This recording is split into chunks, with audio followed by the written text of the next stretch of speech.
Hey guys, so this is my review of the clip sensor. So here it is. This is the clip sensor. First things first, if you want to turn it on, just push and that middle button there until it starts blue. And then to pair it onto your device, you want to go turn on the location, and then it's searching, so you kind of want to wait for this to start Clip searching connected. paired. Now it's paired up. You can see it's full batteries and it's ready to go. So to attach it onto the racket, I'm using a little touch tennis racket here just for demonstration purposes. There's a little kind of like attachment point on the back, so you want to line this up and then twist it in so that it fits. So it's really a hassle to put on. Even like this is a touch tennis racket and the strings are thinner than a normal tennis racket. Just imagine what it will be if it wasn't for thicker. That's probably one of the worst things. It's better, easier. And so still not quite it. You want to get it in between these little grooves here. And ta-da! So you can see it's in between the grooves, and now it's in and it's ready to go. So without the rubber casing, even with the rubber casing, you notice when you hit, it's gonna rattle up. You hear that little rattling noise, and it's really annoying. It also messes with your swing weight, so I don't really feel like this is a really accurate representation of use when using this thing. So even with this rubber case, it's supposed to help with the dampening. After I did give it some complaints before and they sent me this rubber casing, it doesn't really help it at all, which is a little bit unfortunate. But once it's on, it's blinking, you check your app and it's ready to go, then it's all set. Okay, so now that our device is paired and ready, we could go right into the app in the home screen. So you want to go and click play.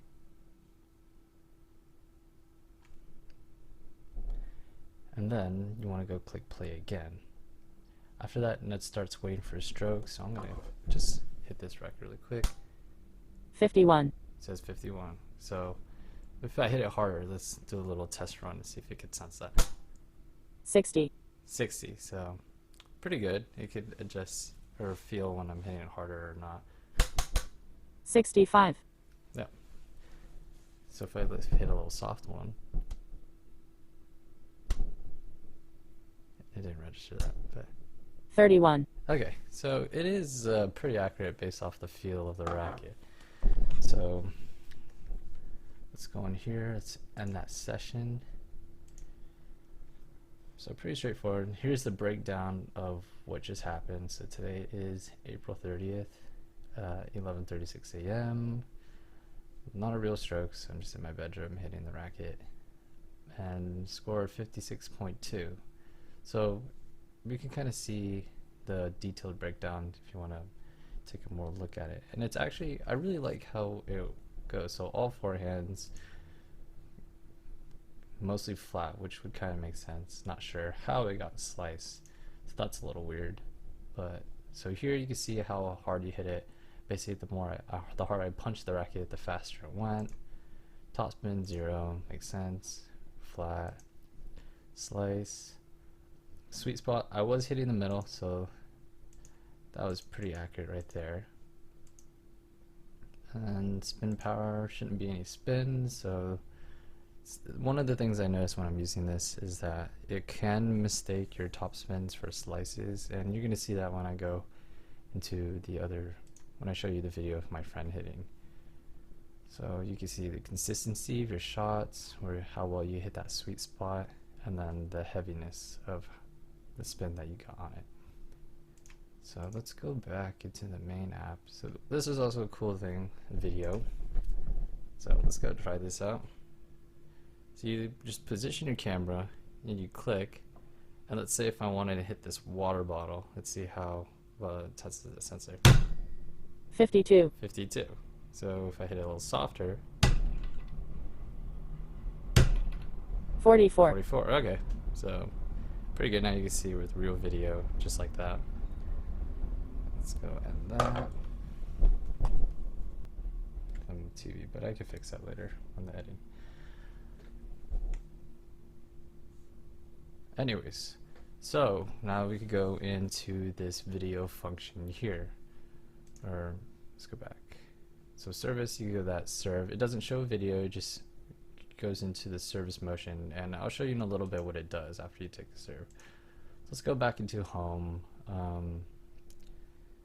and then go into our history, so you get to see those videos of my friend playing. These two here is what I just did when I was hitting against my hand in the bottle, so just for you guys to see how it kind of reads the impact. So let's go all the way down to my friend playing right here. And first things first, let's go take a look at the video and see how his strokes are. And you can see it gives you the side-by-side of when he hits the shot and its stats, as well as when he hits the video. There's a slow-mo function, the full screen is pretty cool too. So let's just run it through really quick. So there's a feed there, so that one doesn't really count. Backhand. Another backhand, so actually didn't even read that one. So there's a little inaccuracy right there. 41, seems about right since he's just doing a light hitting. 52.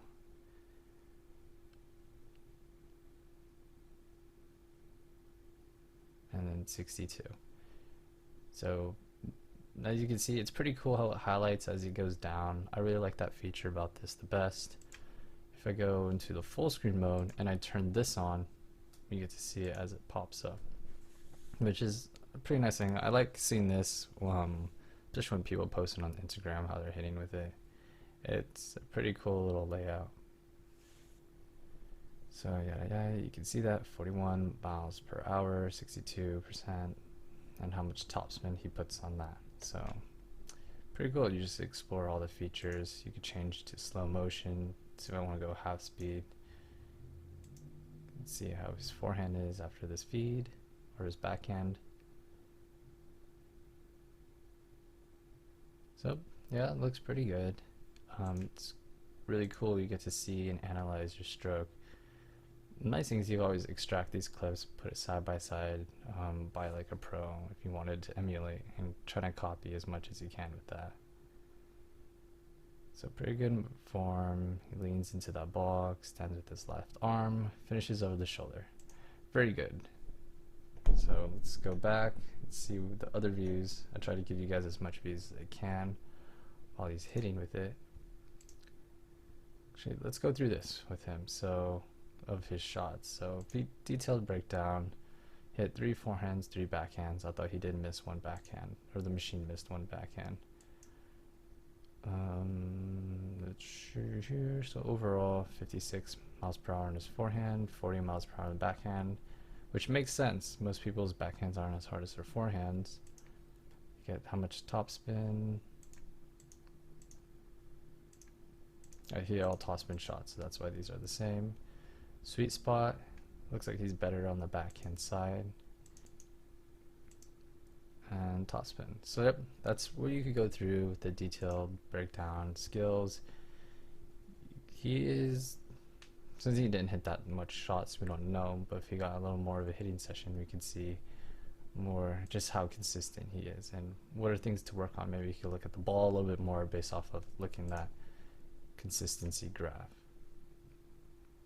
One thing, like if you, let's say if you're like all over the place for here, it's probably a good tip just to watch the ball all the way until after it hits the ball leaves the strings. Keep your eyes on that same spot where that ball used to be. You should definitely see the consistency grow a lot. So let's check out this view. So from the back, I really like these behind the person.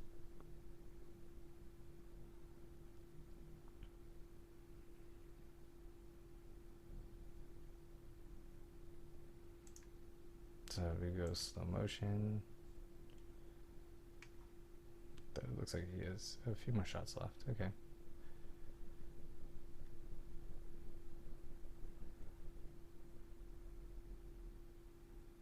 So pretty lazy form right there. Obviously this is light hitting, but your form should generally be all the same. So let's say if you go in this one, he hit a few shots, a little bit inconsistency. His footwork was definitely lacking. He wasn't really going too much for those, not preparing as well. So kind of gets off, hits off the center as much. A lot of backhands, 2 forehands. Sounds just about right. Forehand, he's kind of a lot more precision there compared to his backhand. Also erratic shots to his backhand too. So it's not just you, it's also the other person you're playing with who can make a difference on your score. He did not hit a slice at all in that video, I believe. So we can make sure.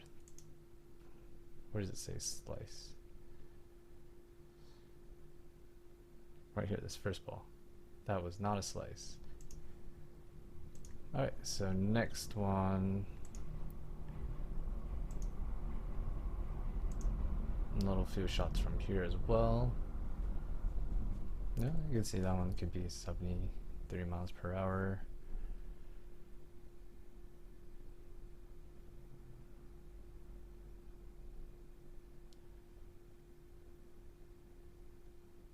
So it's a little bit better of a groove. Let me see, so backhand.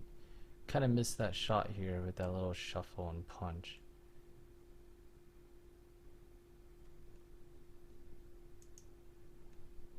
And then service. So this one's a really cool one to take a look at.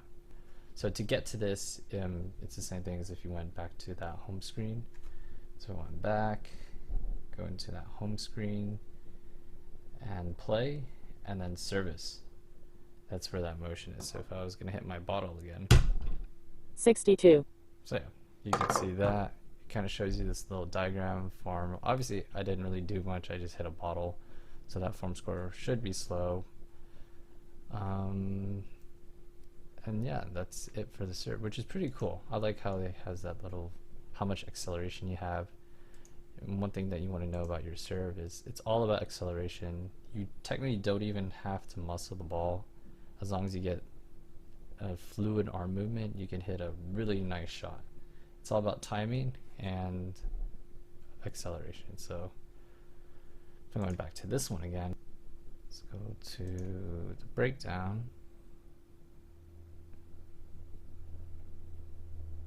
You can see before, peak, after, and kind of knows the angle of impact, which is really important. I have a lot of friends who have, where basically the serve is the hardest shot, and typically you see most people hit here and after. I kind of want to see an example, so I might do a little play test more with this to see, for my friend specifically, my other friend specifically, who her serves kind of go down into the net, she muscles the ball, hits it like that, or kind of like this. So I'm trying to get her to hit like that. So this would be a really good thing for someone who's learning the shot, who needs to go back to the basics.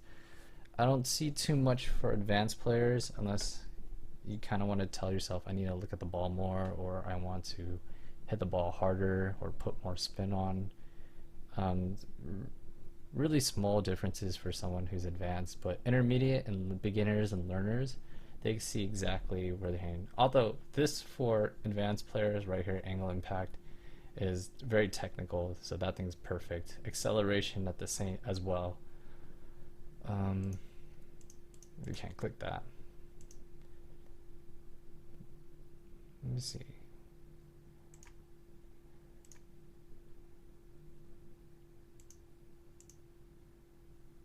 Well, I would have thought they would keep the little diagram that they have. So you can only see that diagram once you hit the ball. So you hit one serve and then you go back, and then you just kind of take a look at that again. And to really know just how accurate your play is, so I did a little test to make sure it knows what it's doing with its spins. So right here should be the volleys, and there it is. Yep, the volleys. So as you can see, it kind of sees it most as flat or slice, which is perfect for volleys. It could sense that, the little block back or that cut behind the ball on your slice, which is really nice and shows how accurate it is. And just for fun, let's go break down his volleys. Got a nice little split step there.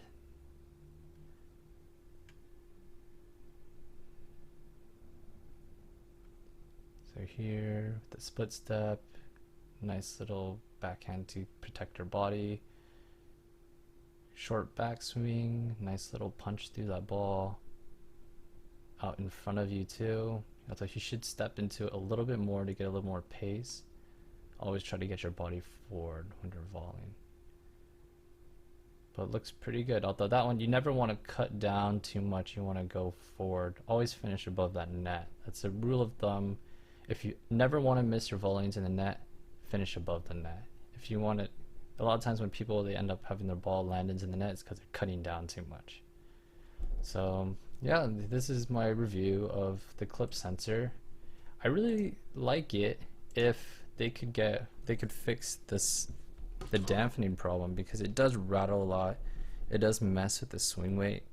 If it makes something that, even with the rubber casing, it doesn't matter. I think they would need a rubber body for the sensor itself, and inside the rubber body would be all the chips and circuitry. But fix that and it would be perfect. I would love to play a match with this at the same time while recording. So yeah, really good product. I really recommend it for beginners and intermediates, people who are learning their strokes. And this thing for serving is actually really nice with that little diagram there.